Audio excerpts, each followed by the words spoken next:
everybody. Welcome back to Football Fundits. That's right, we're finally back. The Fundits are back, and it's so good to be here, catching up on football, chatting about the sport that we love so much. And for those of you who don't know, Project Restart has kicked in. The Premier League is back on Feb. Oh, sorry, the Premier League is back in June on the 17th, and United's first game, of course, is on the 19th. There's going to be plenty of action following. So, in today's episode, Annie, what are we going to be talking about? I don't know. You tell me. We're going to be. Before I tell you, for all of you watching us right now, it would be really cool if you could just hit the subscribe button. And once we are done talking about today's topic, which Annie is going to reveal, feel free to share your thoughts and your abuses and your spews in our comments box. Our Twitter handles are pasted down here, as you can see.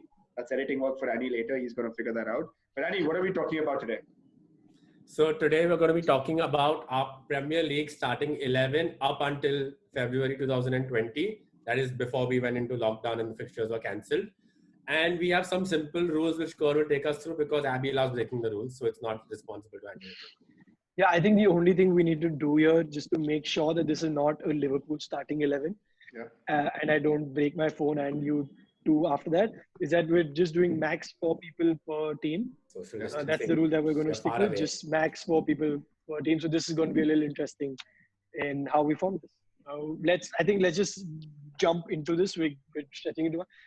Who is your keeper of the season so far, Annie? I think for me, Alisson has been great. Edison has been okay, but has to be Henderson. The reason why Sheffield are where they are in the table is because he's really grown as a keeper. For his age, he's been phenomenal. And he's been by far a standout player from them. Simple. Abby?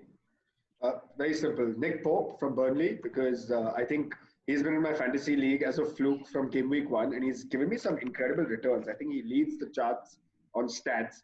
I know it doesn't necessarily translate into points for Burnley, but I think he's been the standout keeper of the Premier League this season.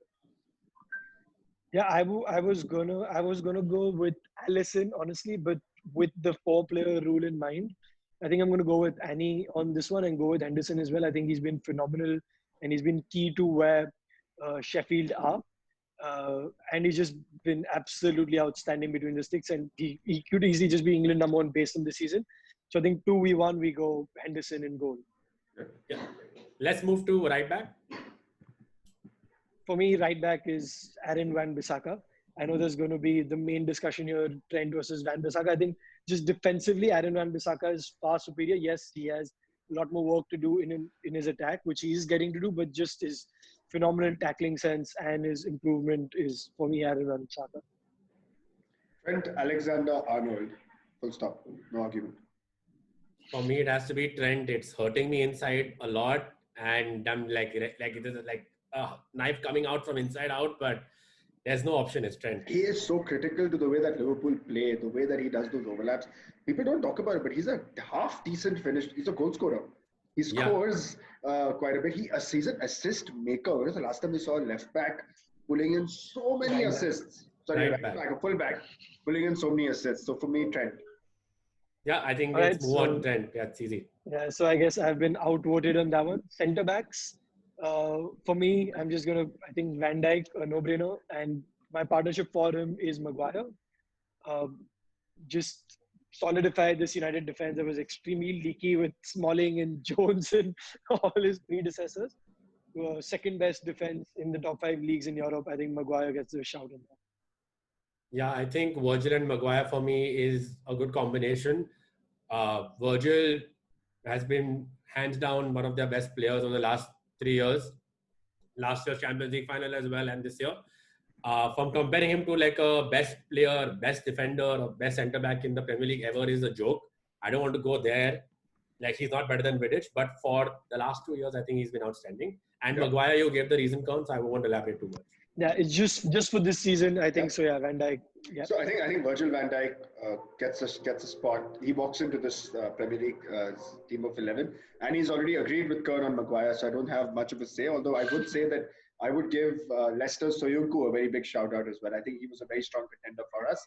But there we have it. I think our centre backs are Harry Maguire and Virgil van Dijk, which comes to left backs. But who are you looking at for left back? For me, actually, left back, I'm going with Liverpool. I'm going to go with Robertson at left back because I think what he brings there, there's not many left backs in the league right now that are up at that standard. We'd expect someone from City to be there, seeing how much they've spent. Unfortunately, with injuries and whatever, that's not the case. So for me, Robertson takes left back. Yeah, it's a good point, Kern. 180 million on wingers and City don't feature on either flank, right? I'll give a surprising answer on Ben Chilwell. I think he's really risen to the occasion last year. And I want to look outside Liverpool, and he's really not a far off comparison. Robertson had a dip in form in between. So I think Chilwell gets a good shoe in because let's not forget, Leicester were at one point really pushing Liverpool all the way till the turn of the fixtures in the start of 2020. So yeah, Chilwell for me. So good. So this is, I think, cut open then. It's between Robertson and Chilwell, or if I just decide to make it fun, I'll add my own player here, which is what I'll do. So I actually had three players on my list. Number one was Patrick Van Aanholt. Number two was Lucas Digne from Everton. And three was probably Ben Chilwell and Robertson sort of tied over there.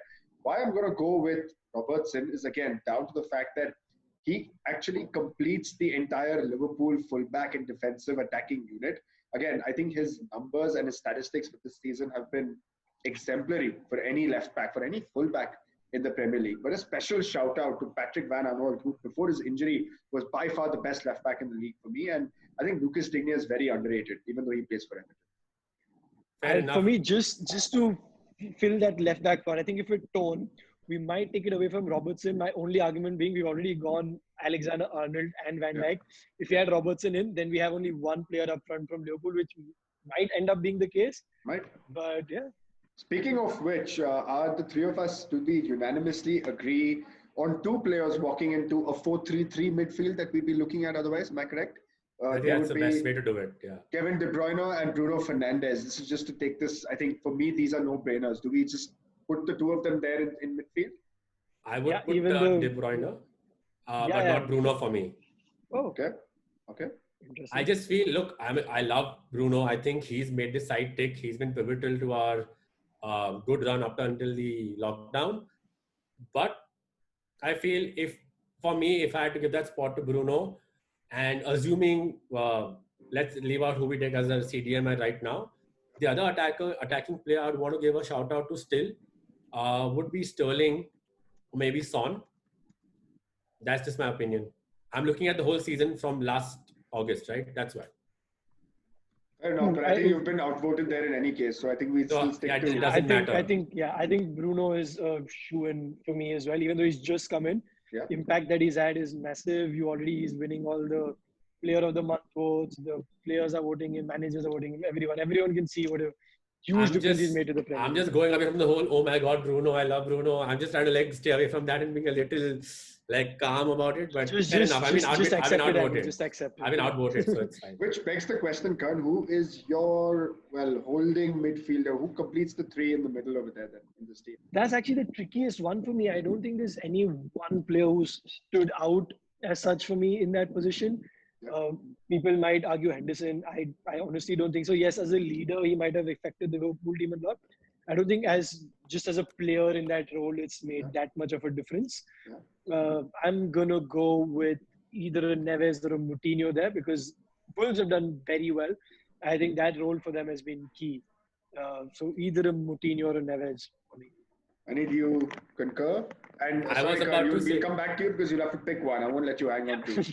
So I was about to say I'm definitely not going to look at Henderson because I feel Moutinho and Ndidi have both been so crucial and critical again for their teams to be, third and sixth right now respectively, respectively. Yeah. But if I had to pick, I might lean towards Moutinho. I think the way Wolves play, he's really underrated for what he does for this side. He gives the players comfort, the players ahead of him so much comfort to do what they do, which is why they're such a good, strong unit. Yeah. So Moutinho. So I think unanimous decision. I'll also go for Joao Moutinho.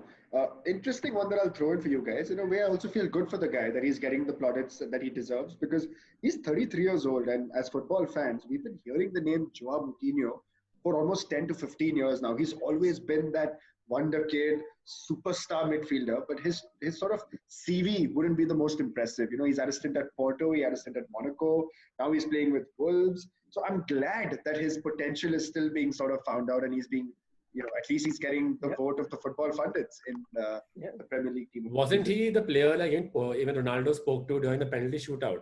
Ronaldo wasn't Moutinho the player, right? He's been very pivotal for the national side as well. Yeah. I mean, this Wolves team is basically a Portuguese national team anyway, so I guess it's probably the same. Okay, so let's move on to the front three, guys. Abhishek, let's start with you.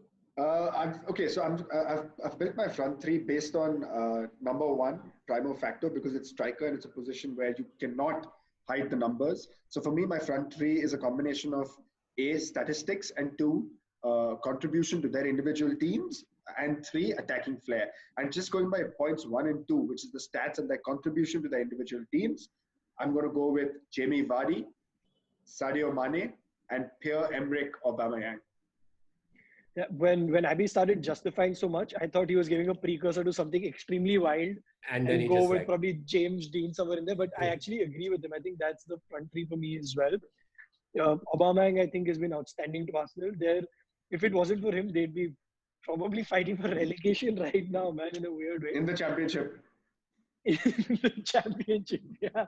So I agree with that. Jamie Vardy is a brilliant number 9. He's found another stride in a step under new management as well. Yeah. I agree with that front three completely. I would, again, since I'm already outvoted, I don't think it matters much. I would go with Vardy, Mane, but I'd go with Son instead of Aubameyang, because just like how y'all said, Aubameyang was very crucial for Arsenal. Son in about 20 league starts with his own injuries this year, with Kane missing. In about 20 league starts, red card. He's got 9 goals, 9 assists in just about 20 league games. He's been so crucial to Spurs, and he's been one of the reasons why they made it to the final last year. I'm looking at his, Champions League final. I'm looking at his build-up in form. He's continued that in the Premier League 2 years in a row. So, yeah, but if we were having this discussion for last year, yes, Son would have a shout in for me. But just basis on this season, it's Aubameyang over Son for me. All right, so there we have it. We have the Football Pundits team of the season for the Premier League, leading up to Project Restart and the return of Premier League action. So if you enjoyed that video, be sure to give us the thumbs up. Make sure you hit subscribe. Make sure you follow each one of us on our respective handles. We'll be bringing short bite-sized content to you on football, just like this one. So we hope you had a lot of fun, actually. And thanks for watching, guys. And if you didn't have fun, remember, guys, I'll give you Kern's personal number. You can WhatsApp him all the time. He's very happy to talk to us on WhatsApp. Yeah, sure. I mean, if you want to send me your feedback on the team, put it in the comments. Do not WhatsApp me. My producer's telling me to stop recording. All right. Yes, I'll do that right away.